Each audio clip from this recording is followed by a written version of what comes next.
Hello, I'm Norman Swan. Welcome to the second in a two-part Tonic series on a problem that will touch almost every one of us. It's dementia, a disintegration of thinking and memory which affects our ability to carry out the tasks of daily living, recognise those closest to us, and which can influence our behaviour. There's lots of research going on to find effective treatments for dementia. But until then, the burden will largely fall on the people who care for those affected. For every person with dementia, there are 3 or 4 others involved in their care. So it's a huge number. Today we hear from them. Living with dementia is called the long goodbye, seeing confused looks upon his face and in his eye. And I witness different changes each and every day as the man that I love slowly slips away. Going from being an ordinary wife to being a carer was all right for a while, but as things grew worse in his condition and he deteriorated more, it was very frustrating and difficult. I didn't know really what to expect from when he had the stroke. That terrified me. So I was angry, but I was very upset at the same time. I don't know whether you can believe that, but I was. It was like it was his fault. And I look at him now and I think, for God's sake, go back to what we were.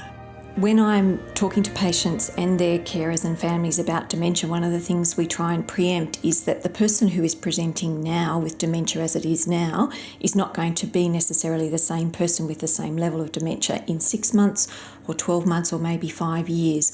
And I try and start with conversations about what might happen, what might be expected, what are some of the changes that we might need to look out for. The feelings of anger that I get, and I still get them now and then, is that it shouldn't be happening to him. He's too good for it, but it is. We had planned to spend the rest of our lives together, and I get angry about that. I feel we've been cheated. My mother had dementia, but her husband had dementia before she did, and she was caring for him. So our family went through that experience of my stepfather, having escalating signs and symptoms of dementia, to eventually being in residential aged care, and my mum caring for him throughout that. And then she had her own symptoms at that point and went through the whole spectrum of care, through to residential aged care and palliative care at the very end of life.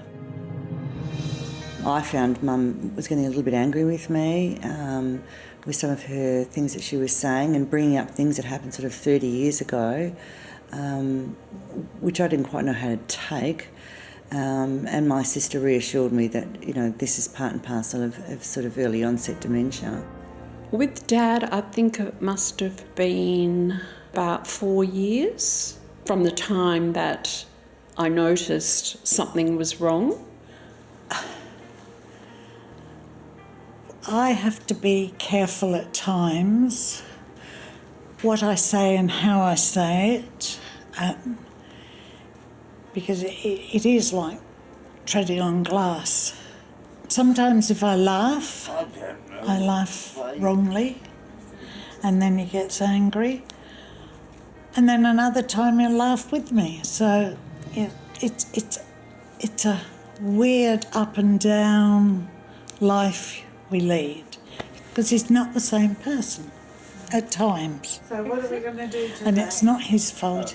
Like I say to him, he'll apologise sometimes, and I say it's not your fault, it's the sickness. Mum could get very agitated about things going missing, and she started to become very suspicious about people taking her money and her purse and her jewellery and all those sorts of things. So she was locking things constantly and then losing the keys. And she needed that sense of control. So it became difficult, around her locking the house, because she had all these different keys to the back door, the screens, the front door, the windows, doors in the house. She started to hide things in places under her bed or, in a drawer, and then she'd lose them and become even more anxious that, somebody had definitely taken them. And that was very challenging. So getting one key for the whole house was important, and changing the locks so that we could ensure that she didn't have, 6 keys in different places that she couldn't find. Getting her a purse that was easy to open and easy to find things in. Things like, for people with dementia, I think PIN numbers are really difficult. And we discovered that when we took her overseas, and the one thing we'd said, make sure you write down the PIN number to your credit card, and because she was so intent on having her own money and being able to, manage her own finances when she was there. But we arrived in Paris, and the very first thing she did was try and access her ATM, and we ended up being taken into the bank because she'd tried so many PIN numbers and none of them worked, that we had obviously become a security risk, and we looked like the people who were there trying to get her money. So we were almost arrested, I think, by the time we'd dealt with it all.